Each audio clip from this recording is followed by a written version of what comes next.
Swayam Prabha. Digital India. Educated India.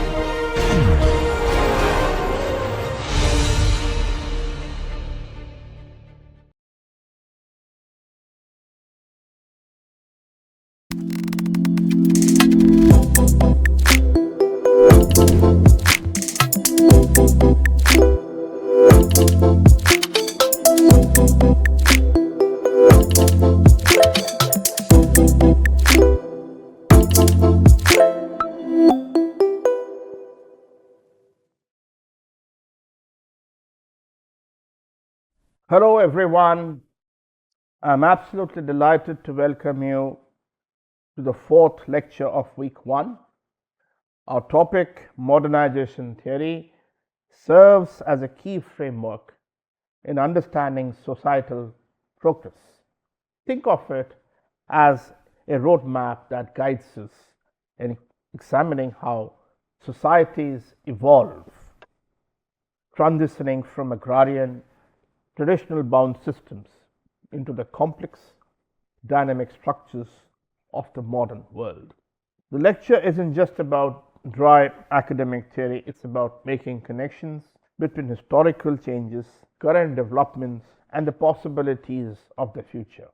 As we progress, we will address the roots of modernization theory, its foundational assumptions, the critiques it has faced, and its remarkable evolution. But this isn't all. Alongside theory, we'll explore real-world examples, stories of transformation from across the globe, highlighting how diverse societies adapt to modernization in unique ways.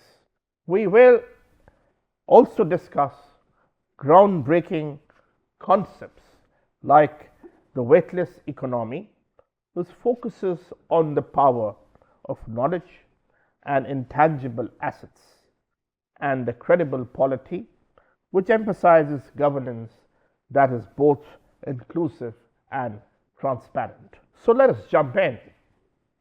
This is more than a lesson, it's a conversation about how societies grow, adapt, and redefine themselves.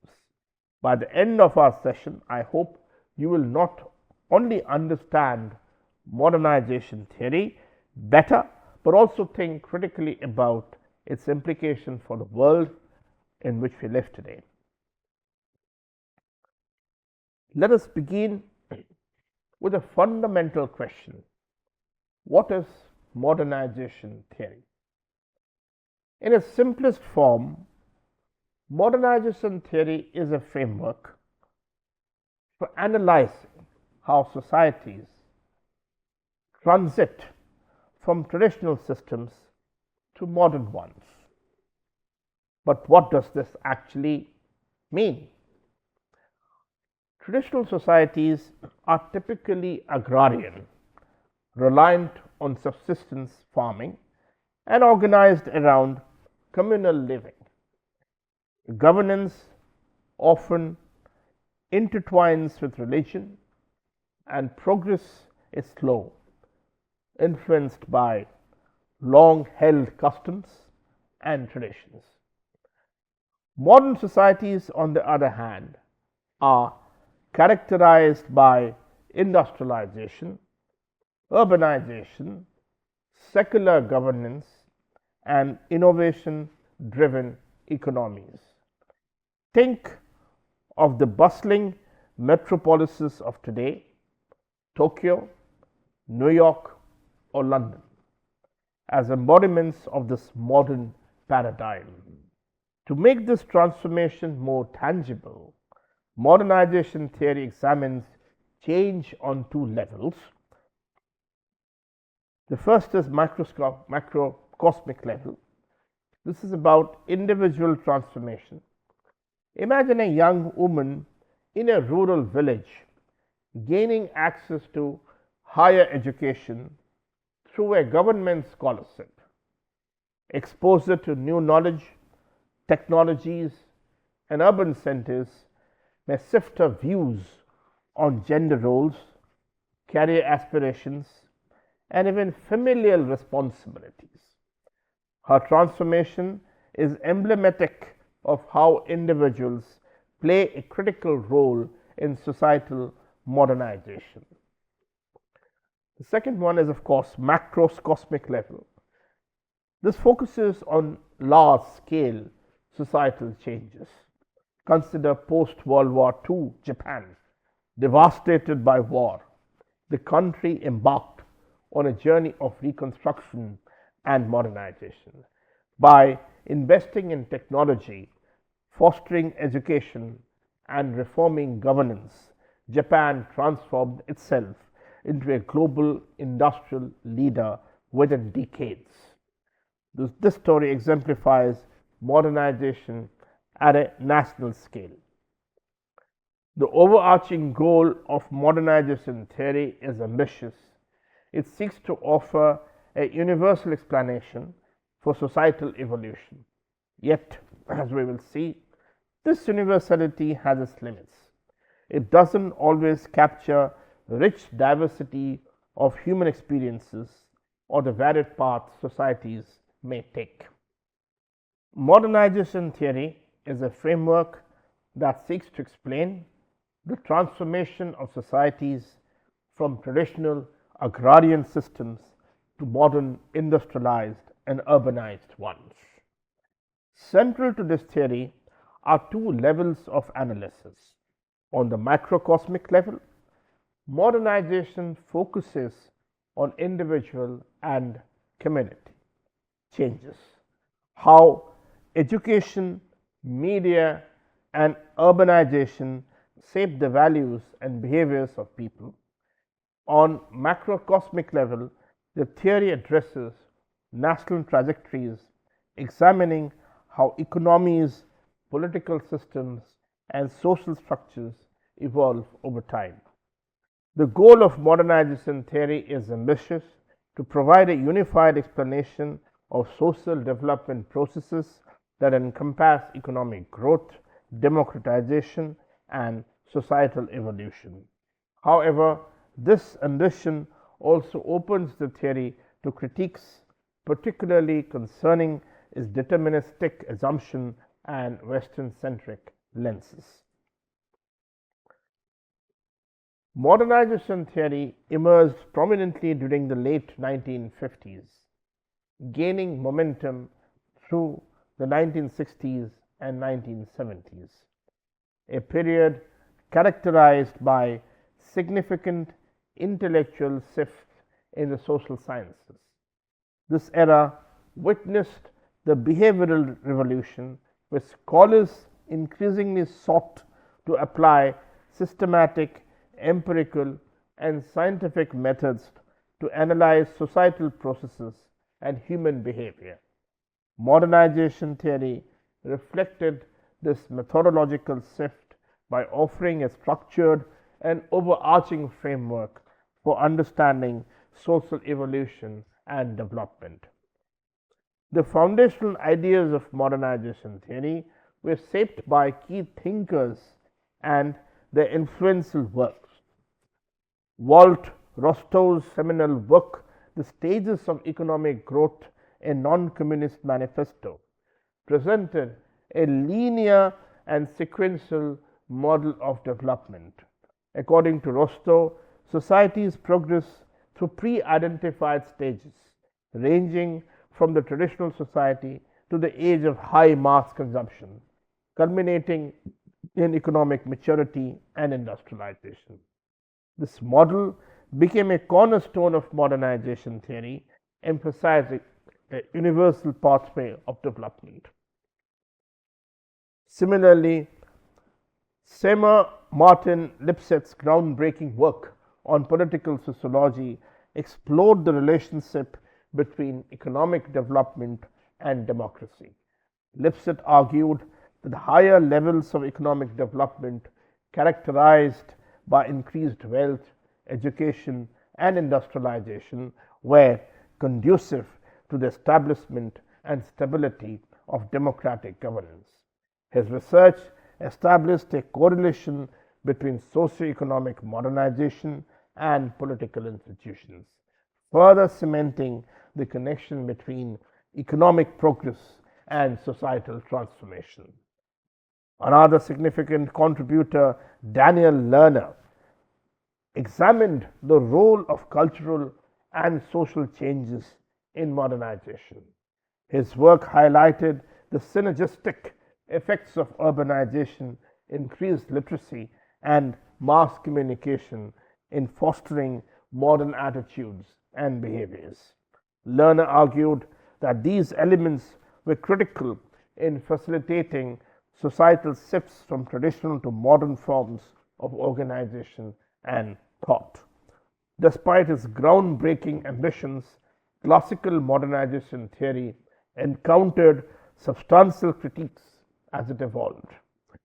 Scholars criticized its Eurocentric assumptions, noting that the theory often equated modernization with westernization and ignored the unique historical and the cultural context of non-Western societies.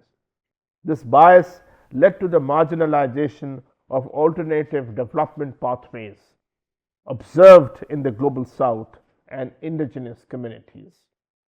Moreover, modernization theory's deterministic approach that all societies would inevitably follow a similar trajectory towards industrialization and liberal democracy was increasingly challenged.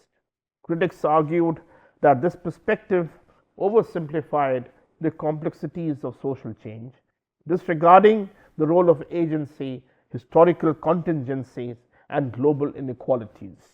These critics ultimately paved the way for the emergence of alternative paradigms such as dependency theory and world systems theory, which sought to address the limitations of modernization theory by incorporating more nuanced and critical perspectives on global development.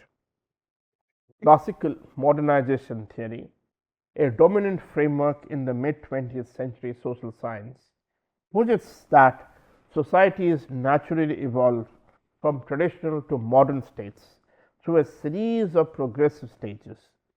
This transformation, as theorized, involves a fundamental shift across several key domains of society.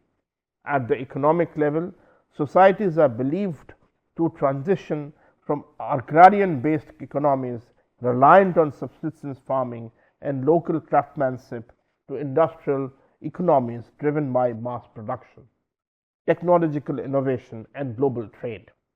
The shift in the economic base is accompanied by significant demographic changes, particularly the rapid urbanization of populations as people move from rural areas to increasingly complex, diverse, and economically specialized cities. At the societal level, modernization theory argues that this transformation is accompanied by a profound shift in values and social organization. The traditional, communal, and often religiously oriented systems of pre industrial societies give way to the rational, secular, and individualistic norms associated with modern life. Rationality as an ideal emphasizes scientific thinking, technological problem solving, and the belief in progress through human effort, while secularism leads to the separation of religious institutions from state and governance. Individualism, a hallmark of modern societies, fosters autonomy and personal achievement over communal identity and collective obligation. In this theoretical framework, several key factors are seen as instrumental in driving modernization. Education is considered a central mechanism for facilitating this transformation.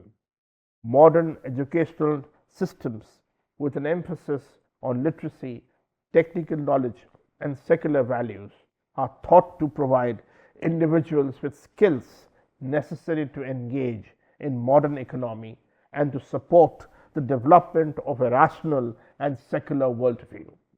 Alongside education, advances in communication technologies such as mass media, print, and later electronic forms of communication are seen as crucial for spreading modern values and institutional practices across societies. Empirical studies within the classical modernization framework sought to identify the factors that accelerated or hindered the process of modernization. Researchers frequently emphasized the role of education in shaping attitudes and behaviors conducive to modernity. For instance, studies observed that formal education systems often promoted not only technical expertise but also the adoption of secular values, which were seen as essential for participation in modern industrial economies. Education became a tool for shaping the workforce of the future, fostering individuals who are capable of contributing to the rational, technological, and economic demands of modernity. However, empirical studies within the framework also revealed contradictions and complexities that challenge the simplicity of the linear modernization narrative.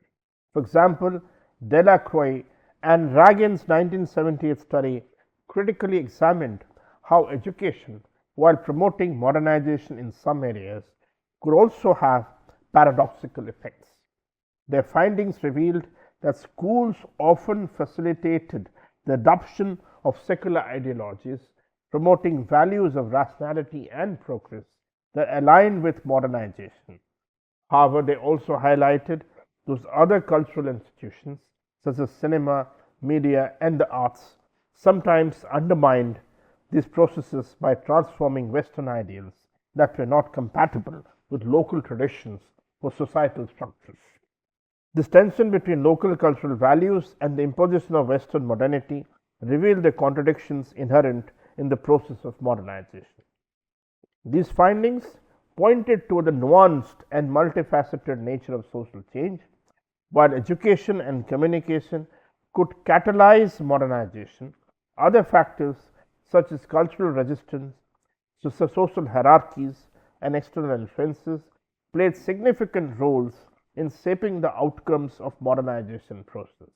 The study by Delacroix and Ragan thus underscored the complexities of modernity, suggesting that the adoption of modern values and institutions was not a straightforward or uniform process, and that it was often marked by contradictions and conflicts between Western norms and local traditions.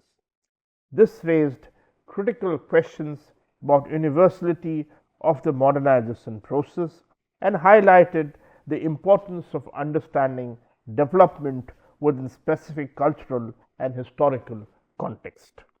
Classical modernization theory faced substantial critiques for its theoretical and empirical shortcomings.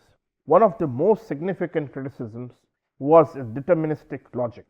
By proposing a universal path to modernization, the theory underestimated the diversity of developmental experiences and ignored the influence of historical and cultural context.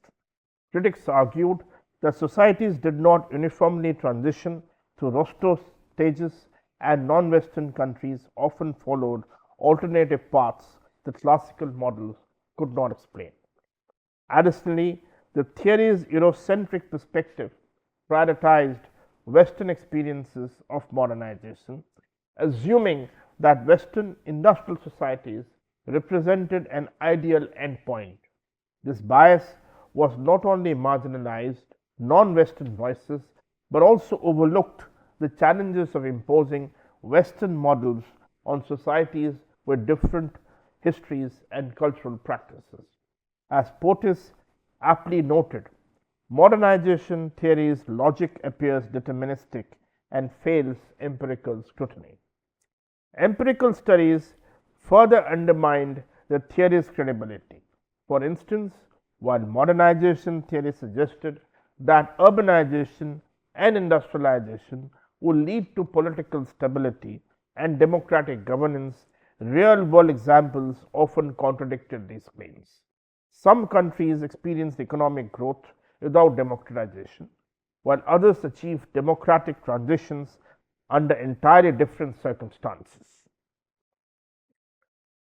In response to the critiques levied against classical modernization theory, particularly its deterministic assumptions and Eurocentric biases, modernization theory underwent significant reformulation during the latter half of the 20th century. Scholars increasingly recognize that the linear, one size fits all trajectory envisioned by classical modernization models fail to account for the complexities and variances observed in global development.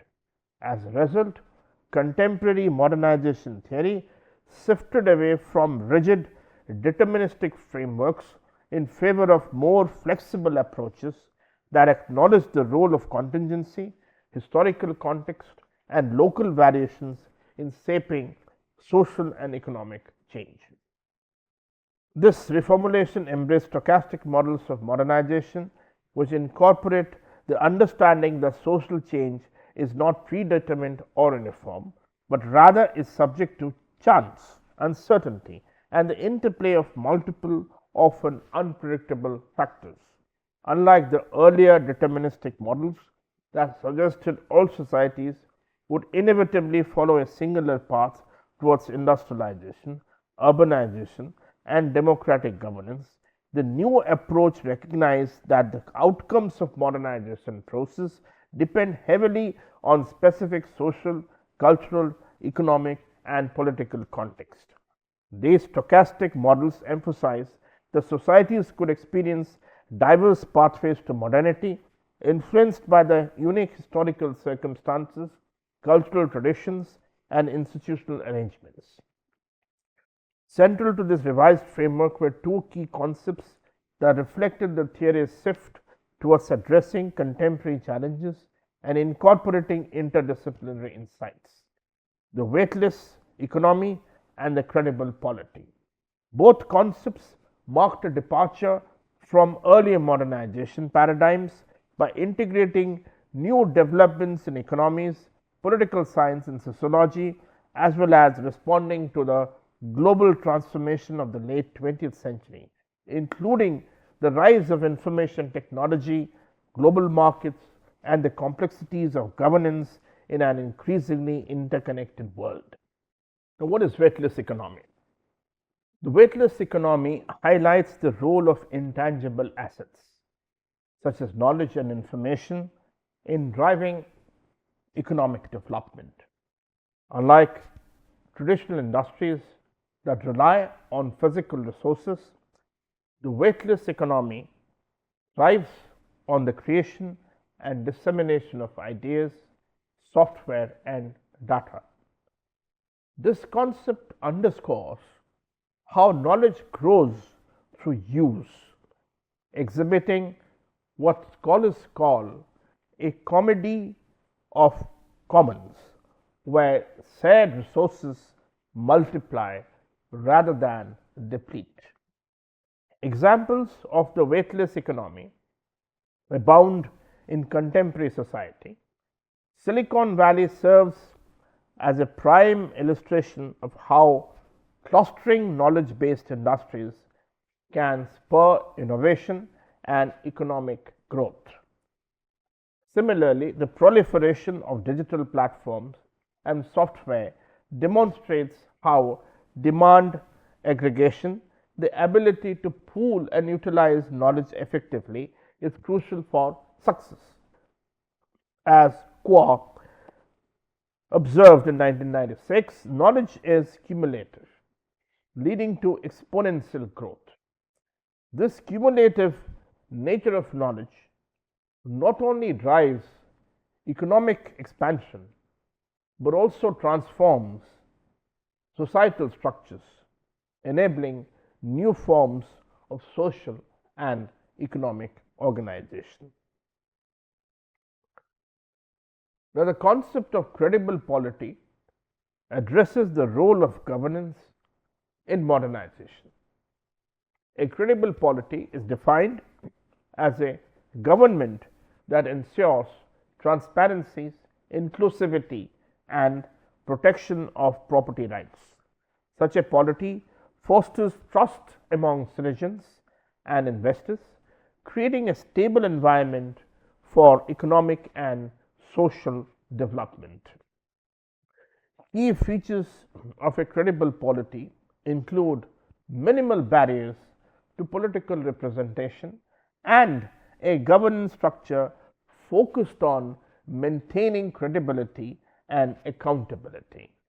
Case studies of post-Soviet Eastern Europe illustrate how varying levels of political credibility influenced the success of democratic transitions and economic reforms. For instance, countries with transparent institutions and inclusive governance mechanisms were better equipped to attract investment and sustain growth. As North stated in 1993, the credible polity bridges the gap between economic potential and political stability. The symbiotic relationship underscores the interconnectedness of economic and political dimensions in modernization process. The relationship between political and economic dimensions is central to modernization.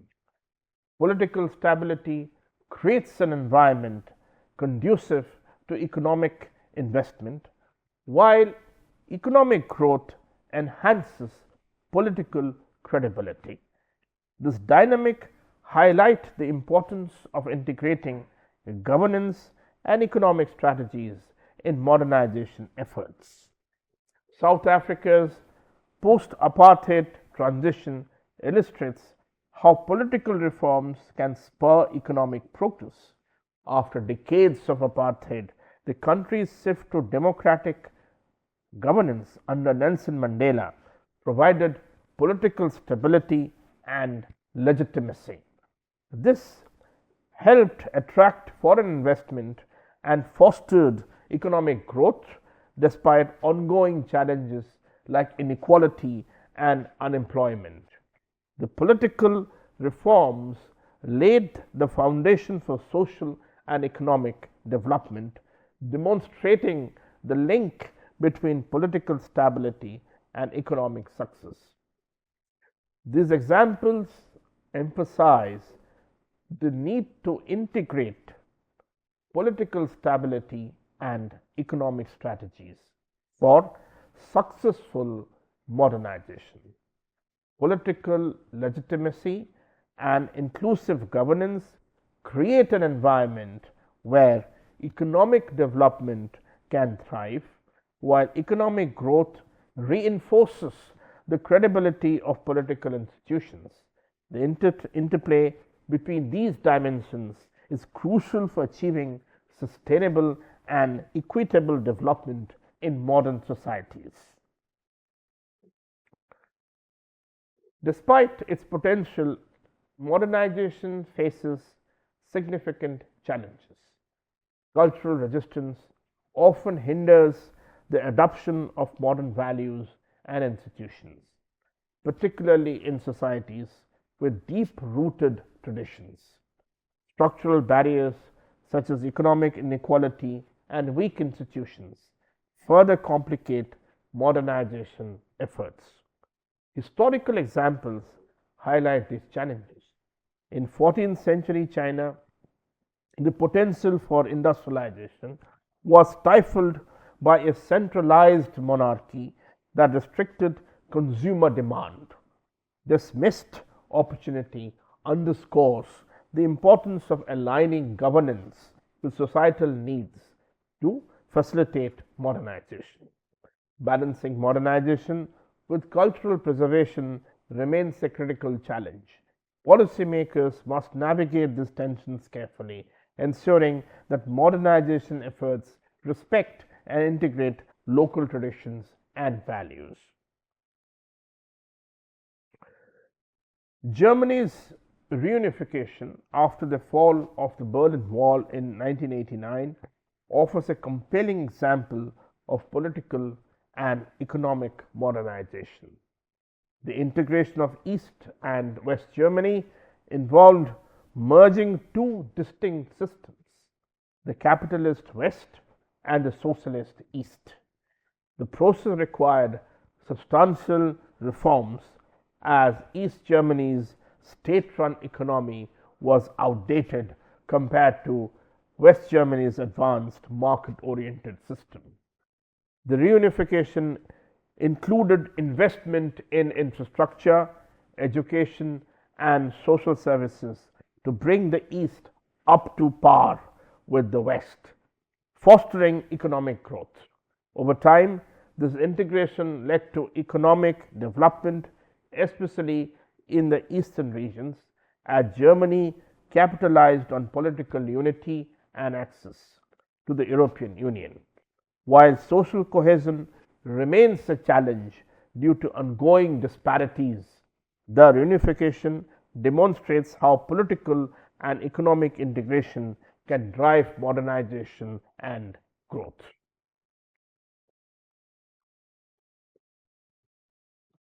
The BRIC nations, Brazil, Russia, India, and China, further illustrate the diversity of modernization trajectories, each shaped by its own historical and political context.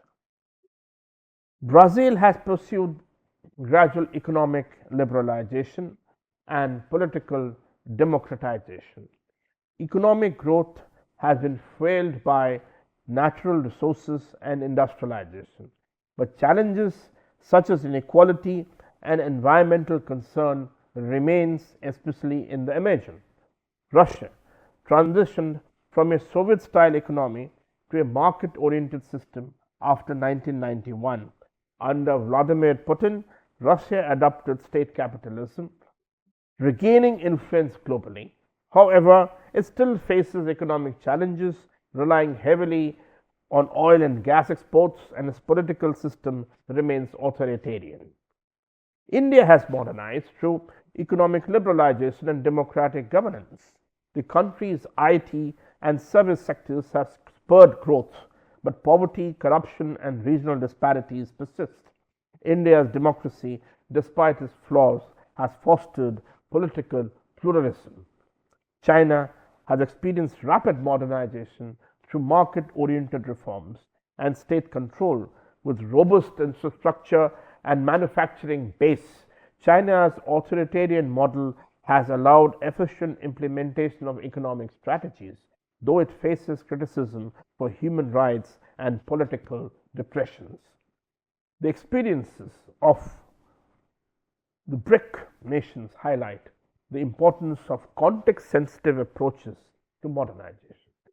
Each country's unique political system, historical background, and social fabric shape its path to development.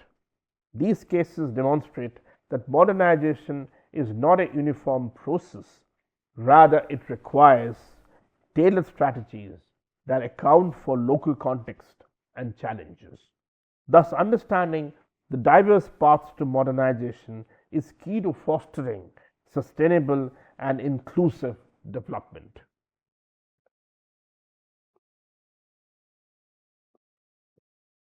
Institution plays a pivotal role in facilitating modernization as mediators of social, economic, and political processes.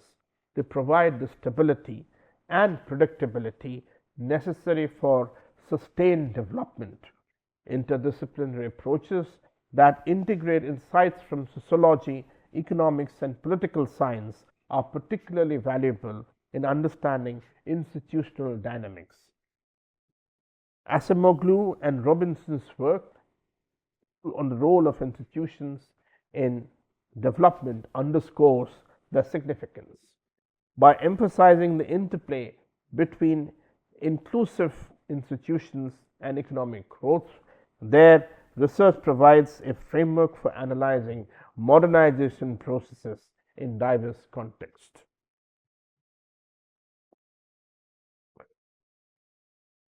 As modernization theory continues to evolve, new trends and challenges emerge.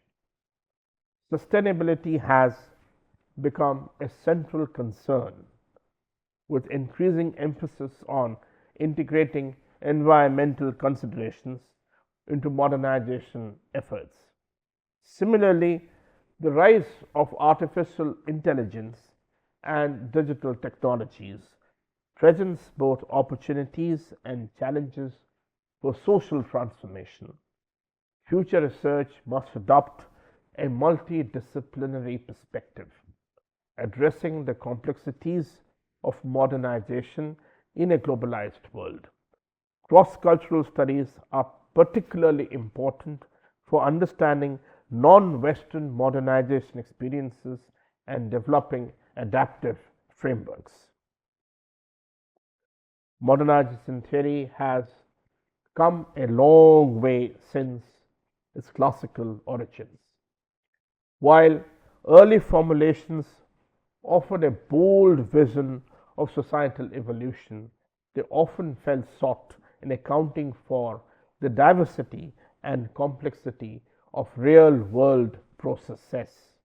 Contemporary revisions have addressed many of these shortcomings, embracing variability and contextual sensitivity.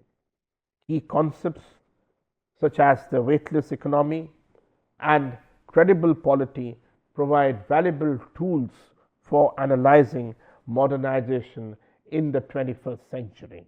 By integrating insights from multiple disciplines, modernization theory continues to offer powerful lens for understanding the dynamic interplay of social, economic, and political forces in shaping this world. Thank you.